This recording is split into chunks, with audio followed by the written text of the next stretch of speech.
We are on a mission to save and revitalize independent pharmacy. On the Catalyst podcast, we dive into current events that are shaping how pharmacists approach their patients and their businesses. Fuel your passion for pharmacy, one conversation at a time. 3, 2, 1, 0. Ignition.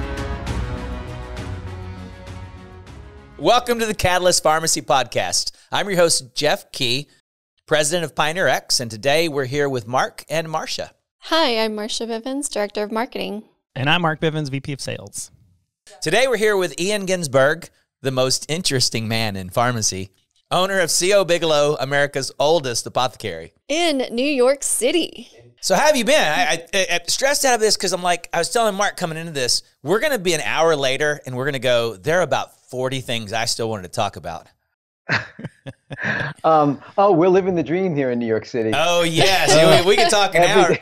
Yeah. Every day is better than the next. That's probably true, right? probably only one direction to go, right? Yeah. No. No? Okay. I was hoping it was going up. Sorry. It's a little rough here in the cities. Yeah, I mean, half the people have gone. Oh, wow. Packed up and left. So you got half the population left. We have zero tourists, zero. Oh, wow. And there's no commuters because no one's going to work because they can't get into elevators and go up to high rises. So it's pretty dismal. I'm looking out, the center of the West Village right now at 11 o'clock on a nice, spring day, and I don't see one person. Oh, my goodness. Oh, wow. Yeah.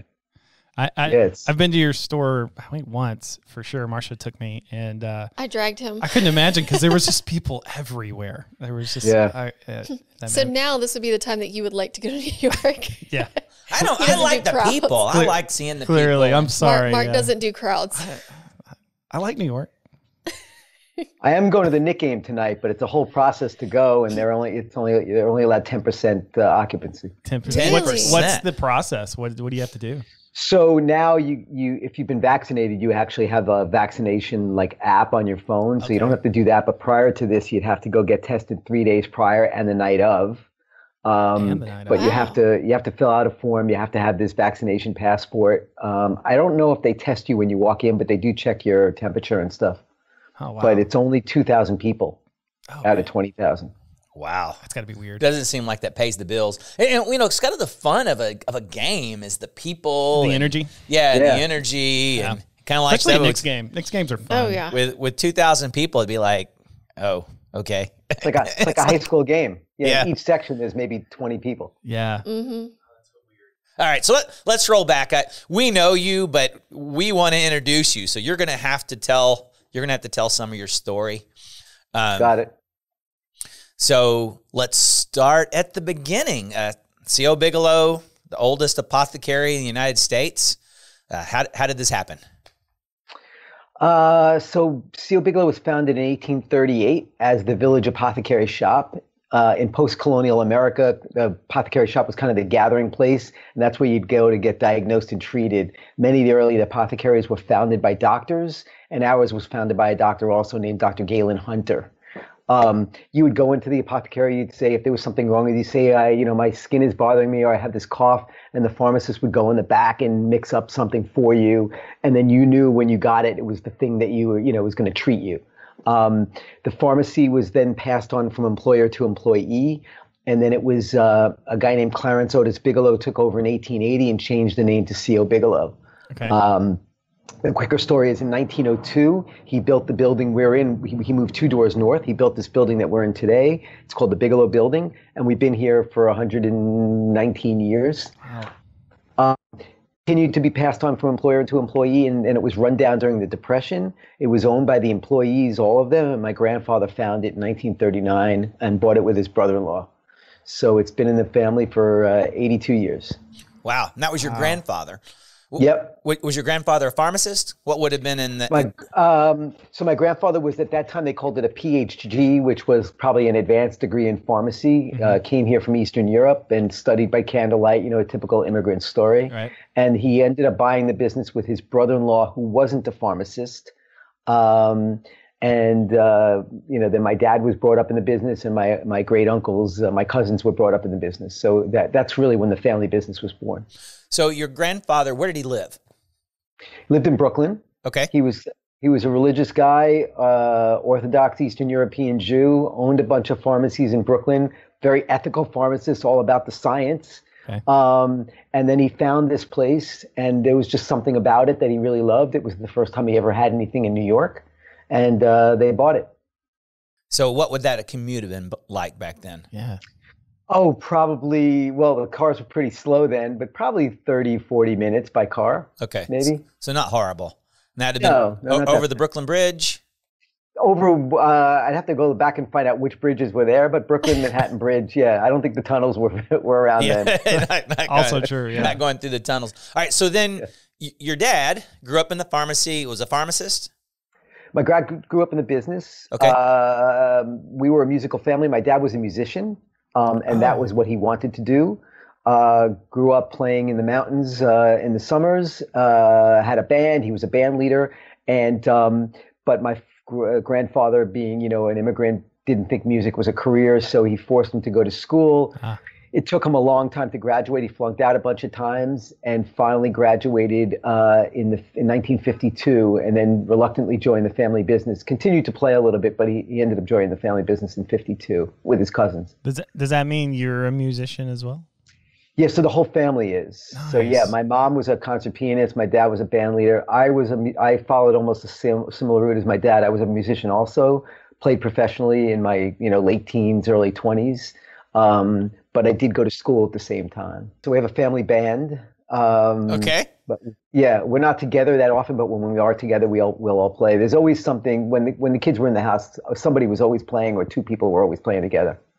That's awesome. That's cool. All of them played. My daughter, my other son, they all had bands in college. So you played professionally. What did you play? I'm a drummer. Drummer. Okay. So I played, club dates, so weddings, parties, dinner stuff. I did anything you can make a living doing. I did community theater. I did jingles. Did you do Broadway? Work. I know you don't like Broadway. Did you? No, were you a drummer on Broadway? Broadway's a full-time job. One of my drum teachers used to play in chorus line, and I used to go with him after my lesson. I had a lesson. I used to take lessons in Times Square, and he played chorus line. So after my lesson, I would go with him and sit in the pit. Very cool. Nice. So what plays did you get to see or kind of participate in? Oh, no. I did community. So with him, I just saw chorus line. I can't tell you how many times, right? but that's why he doesn't like Broadway. Even where you live, probably there is, probably not, not during COVID, but prior to COVID, they probably had community theater in areas, and they have people from the community who do these shows, and they'll always hire a couple of musicians, real musicians, to make, so the drummer is somebody they usually hired. So I've done a lot of that. Yeah, you probably notice a bad drummer. For the communities, they generally have musicians all over, but they'll hire the keyboard player, they'll hire the drummer, that kind of stuff. Right. So what was the coolest place you ever played? What was the coolest gig? I played in a lot of clubs in New York. So I played CBGB once. I guess that was kind of cool, which is, was legendary. I've played at a place called Louis Friedman's Snafu. A lot of cool stuff. When I played weddings, I played at some really amazing venues out in the Hamptons, all kinds of stuff. Yeah. Oh, yeah. All right. So something drew you into the business. So we're musicianing, we're getting by, we're living. So throughout my childhood, I had to work here every weekend, every Saturday, every holiday, after school. I went to music school all my life, and I went in the city often. And so when I would go to music school, like on Saturday mornings, I'd go to music school, and my father would say, when you're done at 12 o'clock, you need to be back here. And so I would work that, and so I worked that way. I did want to go to music school, and my parents would let me go a little further, like for college. But they said, why don't you go to pharmacy school? My father always believed you need a degree to do something. So he said, why don't you go to pharmacy school so that when you're starving as a drummer later on, at least you'll have this license to do something. So our access to drugs, drummers. Yeah, exactly. So, musicians and pharmacy. So I started at University of Maryland. I went undergrad for 2 years, and then I transferred. And the story's not important. I was supposed to go somewhere else, but I ended up saying, let me move back to New York. So I moved back to New York and went to Long Island University, College of Pharmacy, and I worked as a musician while I was going to pharmacy school. Then when I got out of school, there wasn't necessarily a job for me and I didn't know if I wanted to spend the rest of my life in a white coat counting pills. So I kind of had to go to work every day and just figure out what to do with myself and not get in anybody's way. And that was killing. And that was 1985. 1985. Okay, so how did that? So you were the one who brought in the products, the CO Bigelow products, the beauty line. Well, it was that came over time. Basically, what happened in 1985, although you had chain drugstores everywhere in the country, New York City was never really a chain place, but the chains were beginning to come. You had Genovese and Rite Aid. And my father and his friends used to get together and they said, we're going to fight these chains, and they would get together weekly and they would think about, they would run circulars and they would think about how much the Bic lighters were going to be in the circular the following week. And I walked out, I came out of school and I go, just kill me. This is not the life I want for myself. And I said, you know what? At that time, we were about 140 years old. I said, listen, we're 140 years old. We have something everybody else doesn't have. I'm always one like, when everybody's going one way, I'm going to go the other way. Mm-hmm. So I said, the chains are going to have 8,000 stores one day, and you're not going to compete with that anyway. They're going to laugh at you. So what I did notice was that the chains were turning the pharmacy business into a commodity business, just an empty box business. Right. And taking all the heart and soul out of it. And I said, the people don't want this to happen. So why don't we focus on doing, on being what people want you to be, and let them all run and chase themselves. And so the first thing I did when I got here was just focused on what happens when you walk in the door. Mm. How can we disrupt that experience? And make it something more emotional. And so I worked on this staff, what happens when they walk in, how they feel when they're there. I was fascinated by European pharmacies because, the pharmacist is held in a super high regard still in Europe, in France, in England, and Italy. I started importing products from Europe. Just little things here and there. In those days, it's funny how technology has changed. There was no fax machine. There was no internet. There was no nothing. I literally would go and stay in a hotel. I'd rip out pages from the yellow pages. You couldn't call because that was a very expensive European phone call, and they didn't speak English. So you would use telexes, and I would telex back and forth. And I started ordering products from Europe. And all of a sudden, we got this reputation for having some really interesting, cool things. And it created a place where people wanted to go and wanted to discover. And that was kind of the beginning. And then that evolved into a catalog. All of a sudden, people started calling us on the phone. We didn't know what to do with them, so we developed a catalog.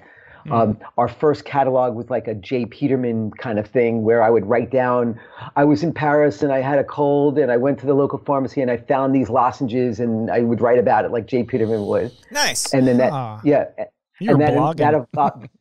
that evolved into a full color catalog and then went on from there. So what about the CO Bigelow branded products? Well, so we always had some. And in addition to all of this, we have a warehouse full of history. We have books, bottles, photographs, some of the things you see behind me. I have everything, you name it, recipe books, old prescription books. I have hundreds of them. And I knew that there was something there that we could really do. So, there was a brand there. But I needed to work on the branding first. I needed to make sure we put Bigelow in the right position. So I spent a lot of time with the catalog and just little by little. And I figured one day I would do something. In the mid 90s, when indie makeup brands were on the rise, we ended up in the makeup business by accident.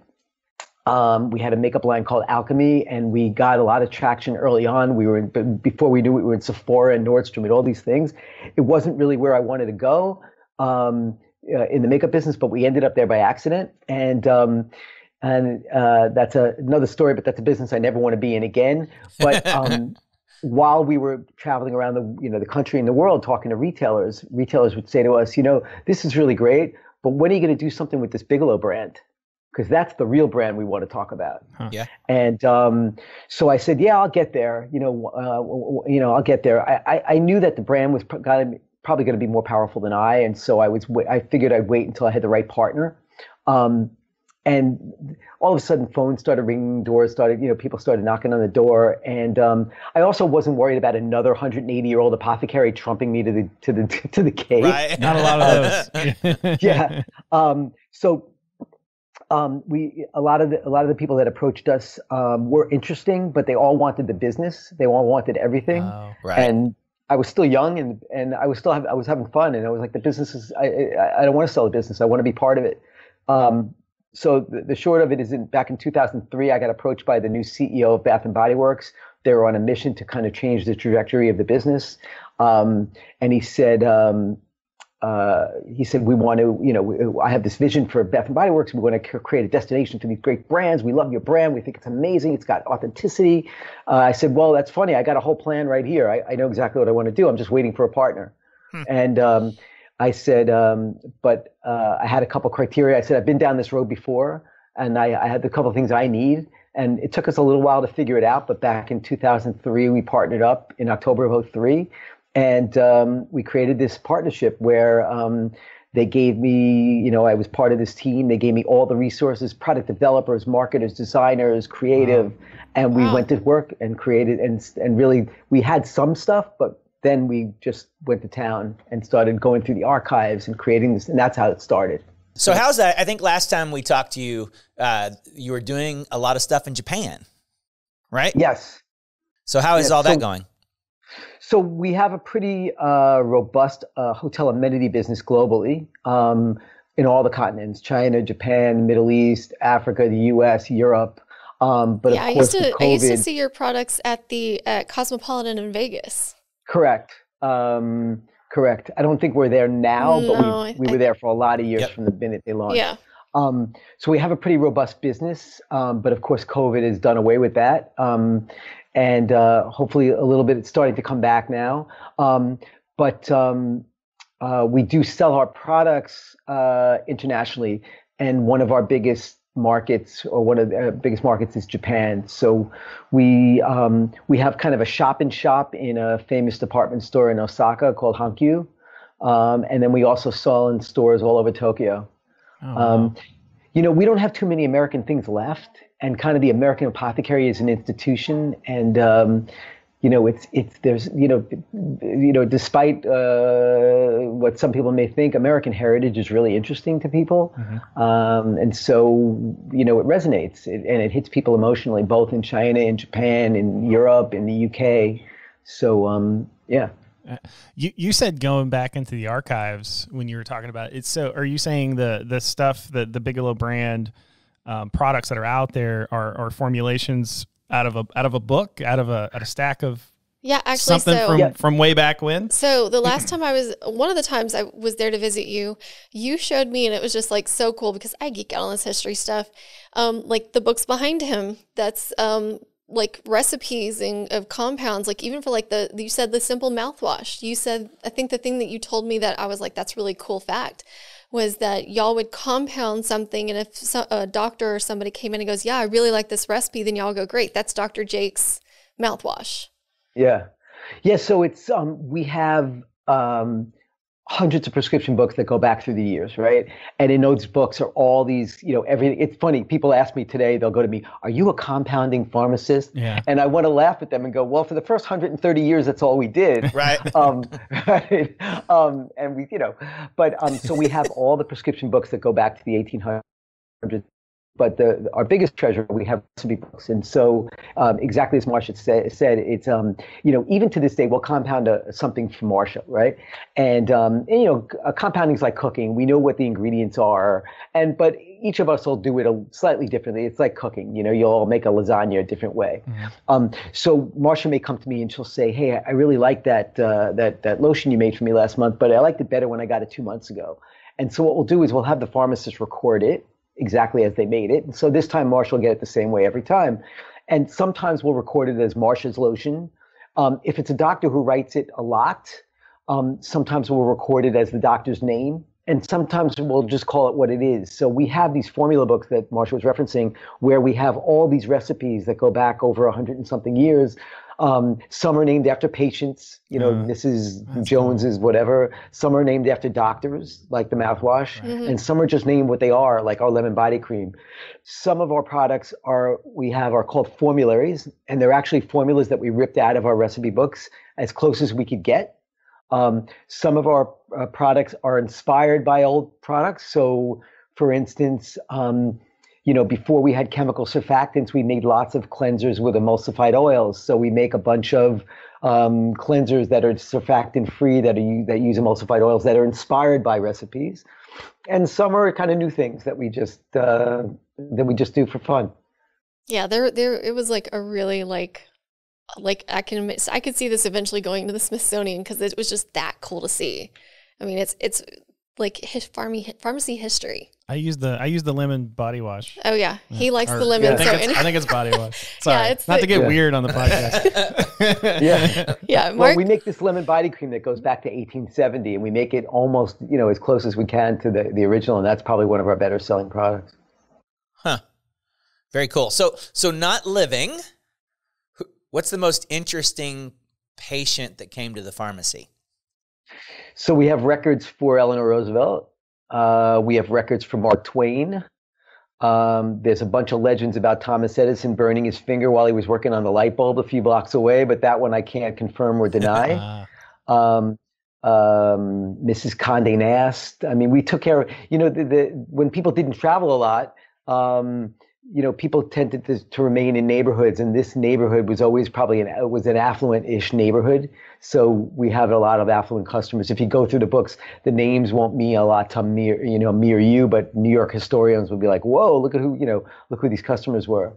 But we've always been that place where we have a lot of trust. So we've always been that place where people trusted us. And if you think about it today, and I try to explain it to people, everybody's information is so digital. You go to the doctor, they don't hand you a piece of paper anymore. Everything's going through, everything's going online. And especially celebrities or notable people are so nervous about their information, Yep. And so people put a lot of trust in us. And so we take care of a lot of people, a lot of them, some anonymously, some under aliases, but we take care of a lot of people because they trust that whatever comes here stays here. Yep. So what's next? In the hotels and doing some international stuff. And if you ever need me to travel and check some of those out, I'd be glad happy to. I know that can be a struggle. QA road trip. You're quite the traveler, though, as I see. Yeah. So what's next? Well, we're trying to navigate our way through this and hoping, figuring out where the finish line is going to be. We hope it's somewhere near. We don't know. We're all in this tunnel. We don't know what's going to be on the other side of the tunnel. I do believe, and we're in a major city where the major cities have been hit the hardest. I am doubling down. I still believe that, and I've said this for years, about the retail experience. Everybody talks about the retail experience, and I think they define experience by how cold and calloused and how many TV screens and spiral, flashing lights they can put in a place, or how many iPads. We've defined experience as an emotional, one-on-one interaction between people. Like even if you want Tylenol, you have to ask for it. And we still believe that that's the way to go. It's not like on aisle 5. But I am doubling down that as people have been locked up in their homes, staring at a computer screen all day and on their phone all day, that when the lights get turned back on and they go outside, I think they want to be in a place where they can put their phone in their pocket and just experience and be in the experience of the moment, right? So I am doubling down on the fact that there will still be, despite how devastating this has been for so many retailers and pharmacies, that what we do will be much as important or more important than it ever was. I am nervous about the future of pharmacy, about what it looks like with digital pharmacies and delivery services and the like. But I'm going to see how it goes day by day. I do tell people, if you're a woman who needs a birth control pill or an antibiotic once in a while, or an inhaler, if somebody's riding by on a bicycle and throws a bag through your window, that works for that, right? Yeah. But we deal with sick people who really need care and care and concern and I don't want to, and how I feel about you, and with the help of you guys, with the amazing, the technology that we've implemented, and with with the ability to pick your brain, you've really shown us how we should really take a step forward. And so through PioneerRx and through, we're doing compliance packaging, and we're doing MedSync, and we're trying to do, as much as we can we hope that that'll take us through, because no matter what I do, I can make shower gel, I can make lip gloss all day long, but that's only as important as the core. Right. And the core is this 180-year-old apothecary that means so much to people. So I'm always concerned about what that is. Nice. All right. So I got to get this one out so I don't forget it. We were talking about you and kind of and talked a little bit about Alex and how amazing Alex was. And so how do you do that? So you talk about you've had the business 3 generations, right? Your grandfather, your dad, you, Alex working in the pharmacy, great kid. Usually that doesn't happen, right? Usually people get more affluent and kind of the kid wants to be, well, let's not say a musician, but no, because it works out. So sorry, Alec. Yeah. So what's your secret? What did your dad do to raise you right? And what did you do to raise your kids right? I think you can ask Alec, he'll tell you the same thing. And I have 3 kids. Alec is the oldest. I had other plans for Alec. I said, I work hard. I've worked 6-7 days a week my entire life. As you know, I travel all the time.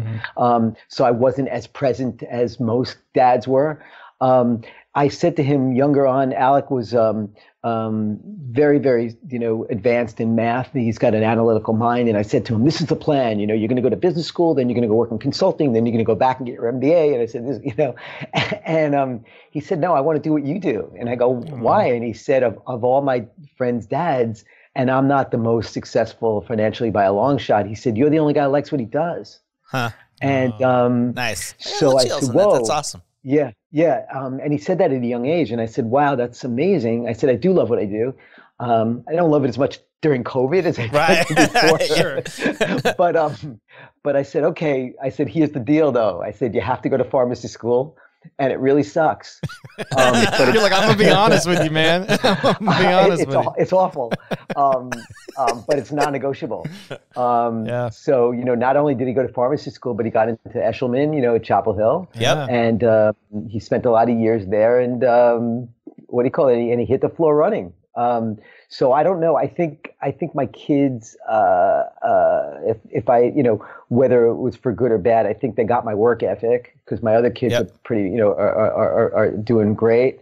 And I think they learned the importance of liking what you do. If it's going to be, I'm doing this 36 years. If you're going to do it that long, it better, it's hard to get out of bed when you hate your job. Yep. So didn't he also intern under Joe Moose?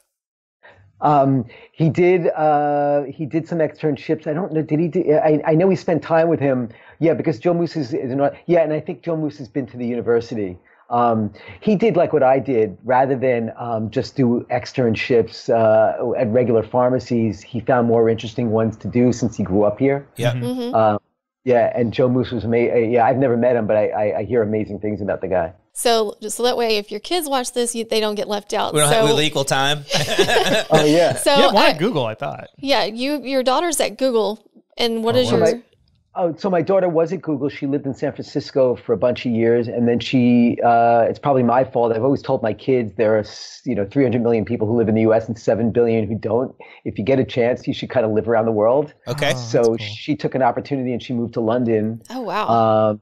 So my daughter's been living in London for a couple of years. She left Google about a year and a half ago, and she went to a challenger bank called Monzo. Okay. What is a challenger bank? Challenger bank, it's like if I ask you or Marsha or Mark, where do you bank? You'll say I bank at XYZ Bank. And I'll go, why do you bank there? You go, I don't know. Who's the closest one? Okay. Challenger banks are now these new digital banks where Gen Z and millennials, they want a bank. They love their bank. So it's totally digital, but not only does it, everything's transparent.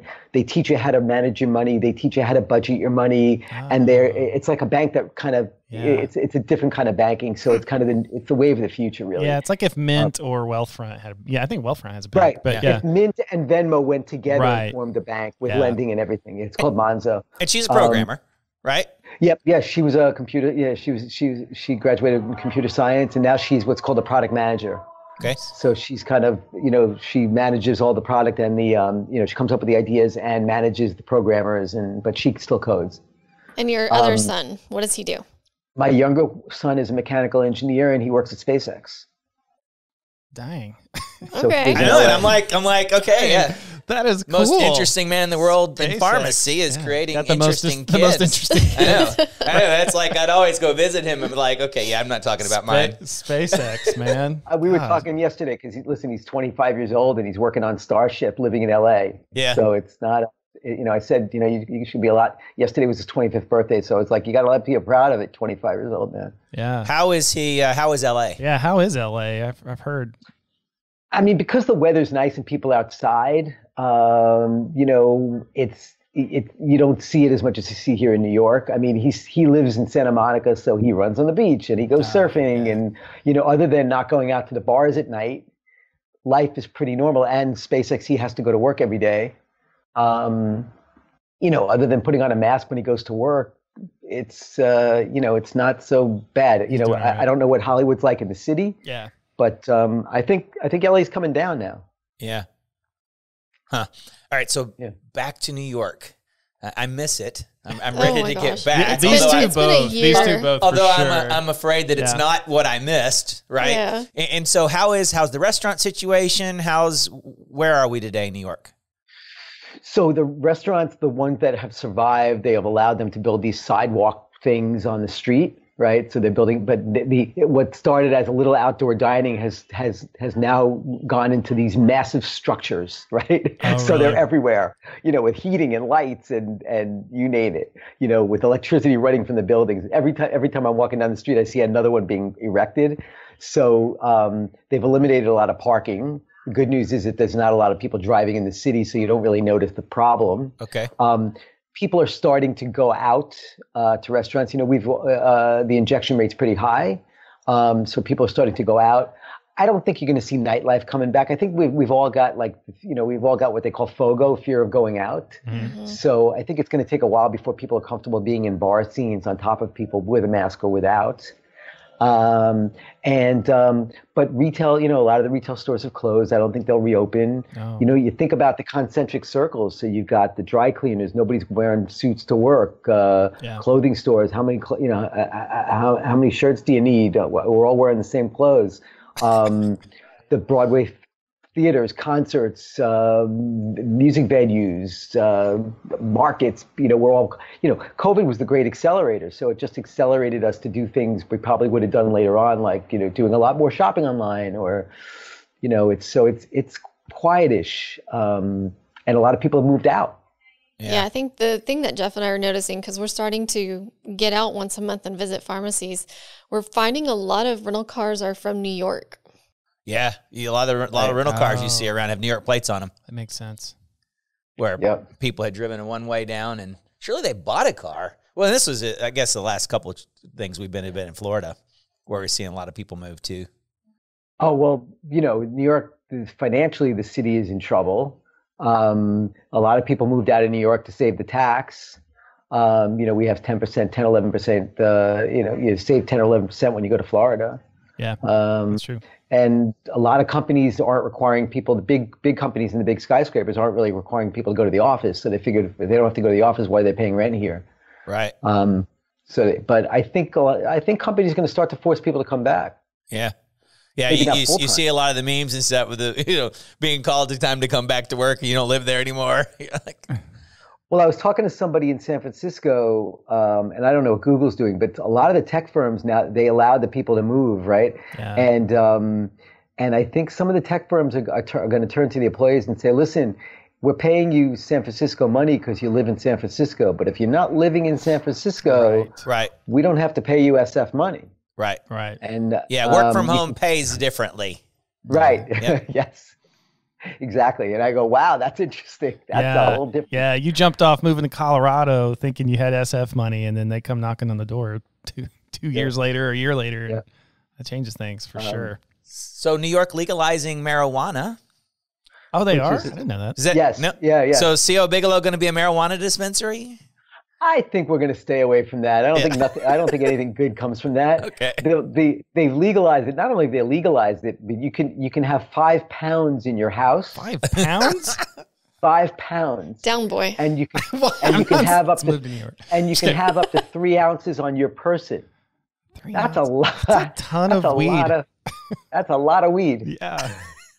It's a ton. It's like it's almost like breaking out loaves of bread. And So stuff at your where are house. these people going to get 5 pounds of I don't marijuana? even know where you buy that. You can grow it. You can grow it, or you can buy it. Okay.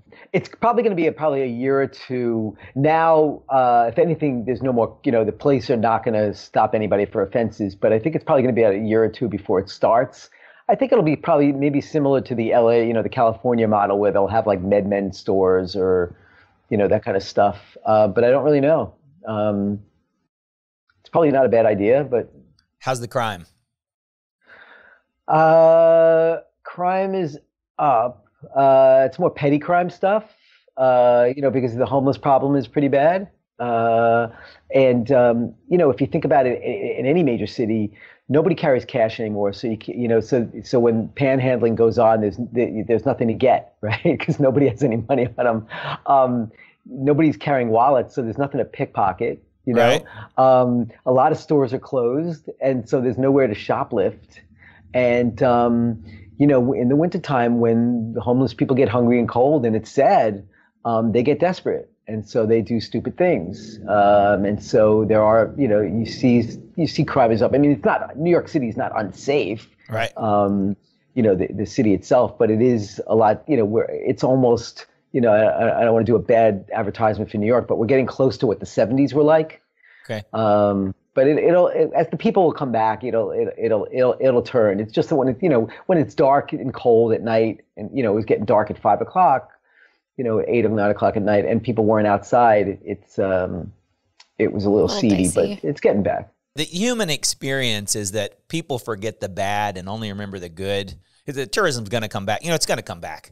It's going to, people are going to go back to New York. People are going to travel. And maybe even there's going to be this big surge of people who haven't got to go anywhere are going to go. And the people who survived are going to do tons of business and open up new businesses. And maybe there's kind of a... Yeah, I mean, we put up, New York City, we put up with the rats and the garbage and the homeless and the crime, all those things, because there's so many cool things to do, right? Mm-hmm. So right now the cool things aren't there, so it's not, it's hard to give somebody a compelling argument to come running back in.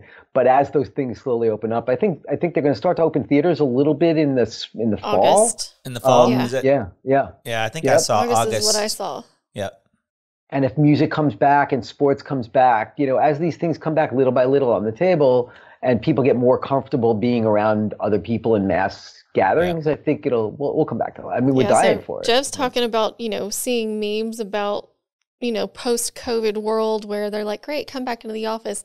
So the funny, I guess, meme or GIF that I'm seeing is Wayne's World, where they're like got their backstage concert badge and they're like, yeah, look. Oh, Yeah, so you're going to see shoving people, their badge in you're going to see people waving their COVID card going, yeah, look.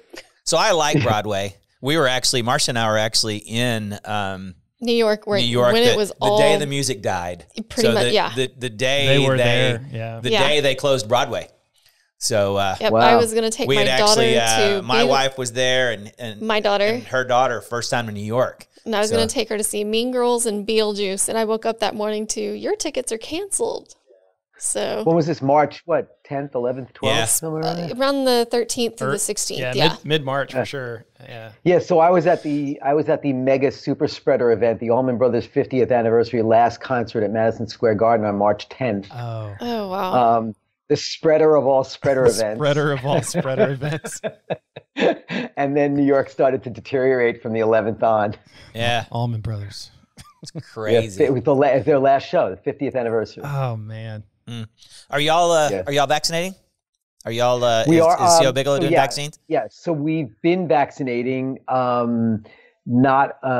we were doing kind of God's work. We weren't advertising it. We were just reaching out to people that we knew that were over 80 years old, people that couldn't get themselves vaccinated anywhere else. And it was exhausting. I mean, it was amazing. And people were really thankful. So we were doing that in the beginning.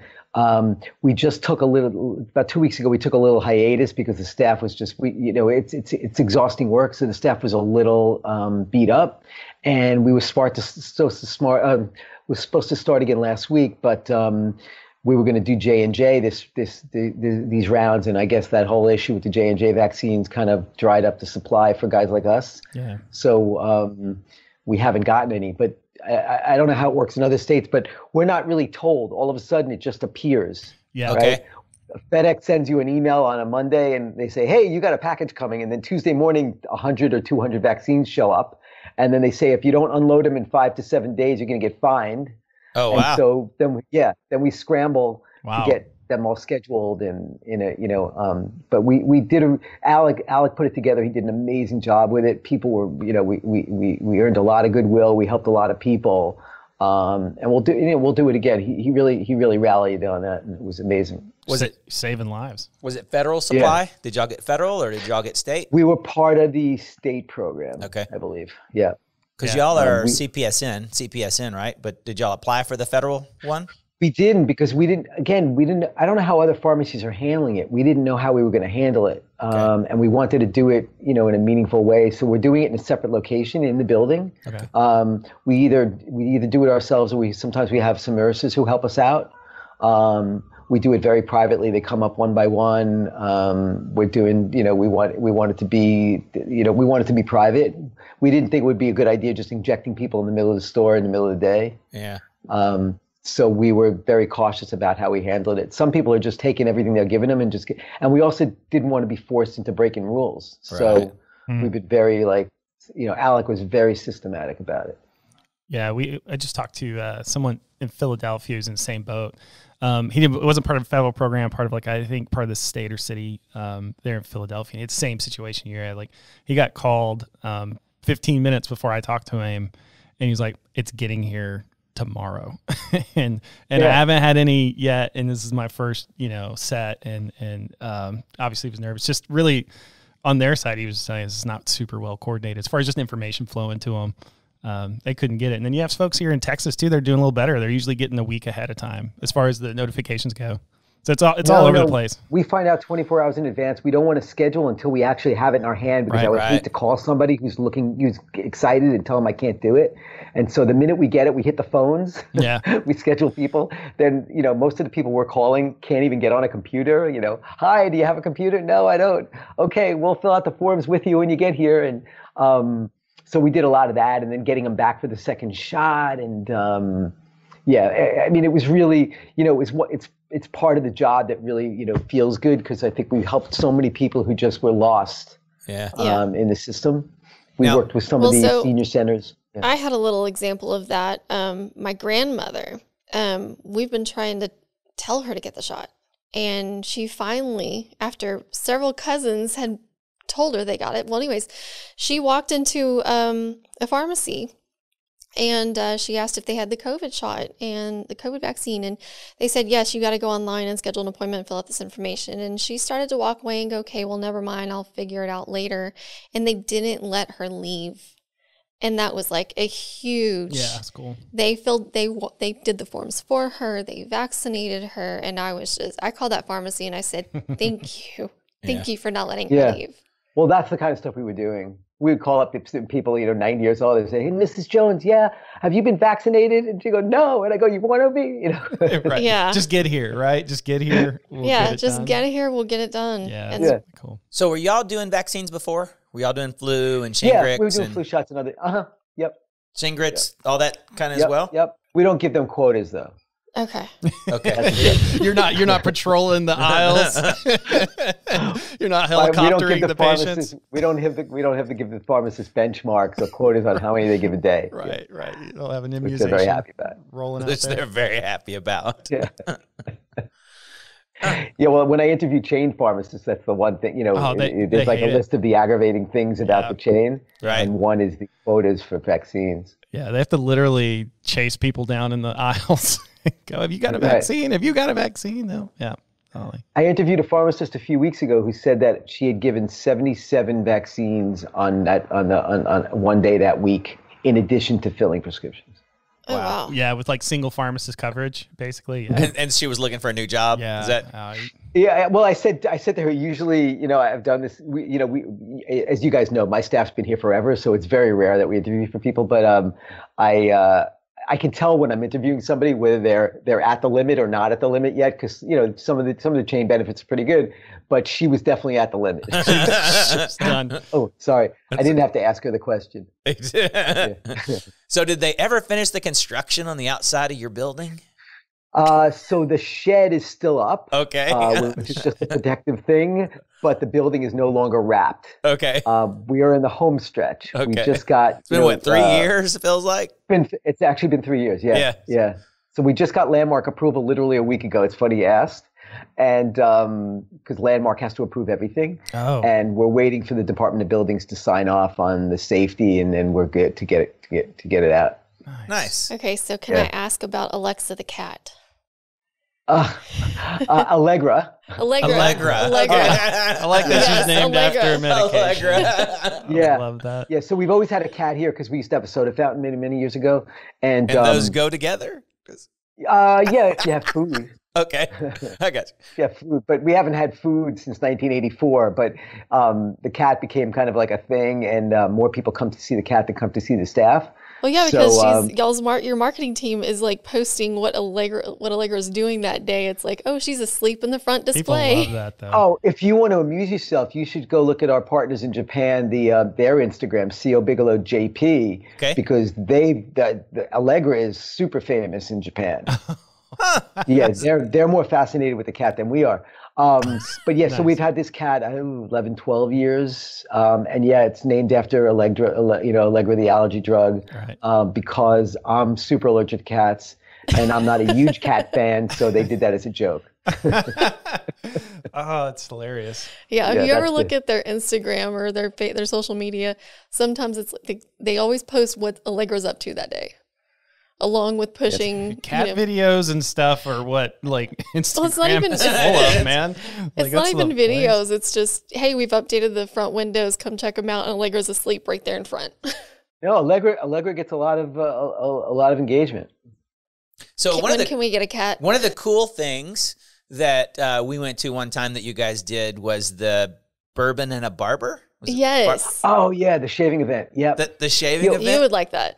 That sounds great. I love Yeah, bourbon. so we have another business, as you guys know, where they handle Bigelow Trading that handles the sales and marketing for our Bigelow brand. Mm-hmm. But we also, for obvious reasons, I'm fascinated by other families. So we represent a couple of families who have these multi-generational heritage brands from outside the U.S. So we represent a family in Florence, we represent a family in Capri, and we represent a family in Turkey. And one of the brands we represent is called Perazzo, and it's a shaving brand from Florence. It's the #1 shaving brand in all of Italy. Every young boy in Italy learned to shave with Perazzo, and they trust, these families trust us to take care of their brands as we would take care of our own brand. So we do a lot of cool initiatives with a lot of these brands. So we have a barbershop here in the village. And then we do these pop-up events at bars and stuff where we'll do a collaboration with a whiskey brand, and we'll teach guys how to shave, or we'll bring in a suit maker or fragrance people.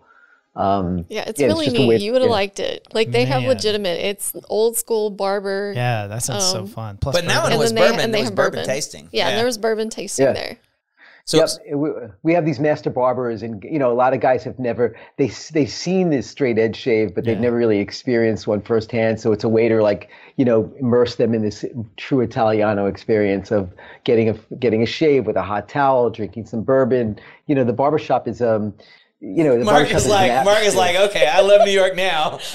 Apparently, I just didn't do the right things. I didn't do the right things when I was in New York. There wasn't one going on when we were there. Yeah. Well, Marsha had. I need to get a list from Alec Marsha or Ian and go do. Yeah, what he Marsha tells had me to Mark go in do. New York for one day before going on a cruise. On a cruise. And she was dragging him around. I dragged him hard. Ran me ragged, man. But no bourbon and a barber. No bourbon and a barber. That Because sounds super relaxing and great. I don't know, but anyway.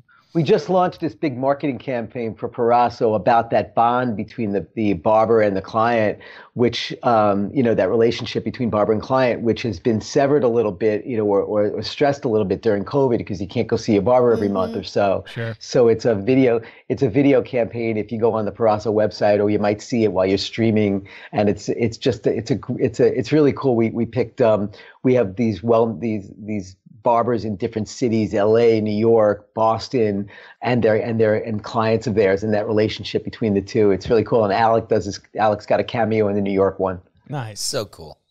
See, I live my whole life. I'll never be this cool. But that's okay. Right. I'll live vicariously. I'll come see you once in a while, and I'll see what super cool is like. When do those kind of things start again? When do you do those? Start doing that kind of stuff in New York again? We'd like to get back to doing events. It's when people are going to be comfortable being touched. Sure. I think they will soon. But we hope so. We're just waiting and seeing. We're doing some things now. So even on the hotel side, you're not seeing big hotels open up, but you're seeing smaller spots. So, maybe in New Hampshire, Vermont, Utah, Colorado, smaller hotel properties people are going to, the Hamptons. So we are doing an event out in the Hamptons, I think Memorial Day weekend, where it's a smaller property, and we'll set up, it's not for Perazzo, it's for one of our other brands, but we'll set up a tent kind of thing where people can experience the brand outdoors, at a resort. So if somebody wants to, potentially jump in on one of these new pop-ups that are coming back, where would they find your new pop-up schedule? So you should you follow our social handles. Generally, Perazzo USA is one of the social handles. Gulsha USA is another social handle, or even just follow our handle, and sometimes we'll promote it also. Okay. Okay. And what was your handle? We talk about that. CO Bigelow, at CO Bigelow. At CO. Yeah, Okay. CO Bigelow. Yeah. Follow us on Instagram. I'm already following. It's so interesting. Mark's going to be following now. Yeah. On that shave event, flying Mark's to New York. are you a bourbon fan? I'm really a vodka guy, but I have, as most of us have been drinking a little more during COVID when we've been locked inside in the winter. Yes, sir. I do have, through the years, I've amassed quite a collection of things that people have given me that I never really enjoyed, but I've started to learn to enjoy, because rather than just pouring myself a giant glass of vodka on ice, I pour a little bourbon in a glass and I sit and watch TV and sip, So yeah. Yeah, Mark has become like a little bit of a bourbon snob with Helen. Although I found my favorite whiskey now. Yeah. Well, I went from give me something green, sweetened in a fun glass to give me bourbon. Yeah, if we go to a restaurant and everybody orders drinks, the one that comes out and looks the girliest, that's Mark's. Usually me. Well, it was. Now he's.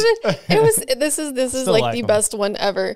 It was one of our anniversaries. He took me to a really nice restaurant. Really cool. You'd like it. They had the yellow submarine. Yeah, they did. They had an aquarium there. Yep. And we order our drinks. And the waiter tries to discourage him and go, sir, that comes tiki style. Yeah. And I was like, it better. It better. And mine came out in a James Bond looking martini glass. And he kept this blue thing with an umbrella. He's like, I don't care. So I do me. I do me. Whatever, man. Because it was good.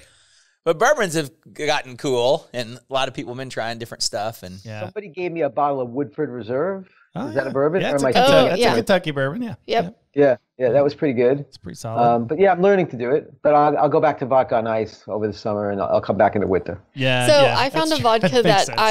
I really like now.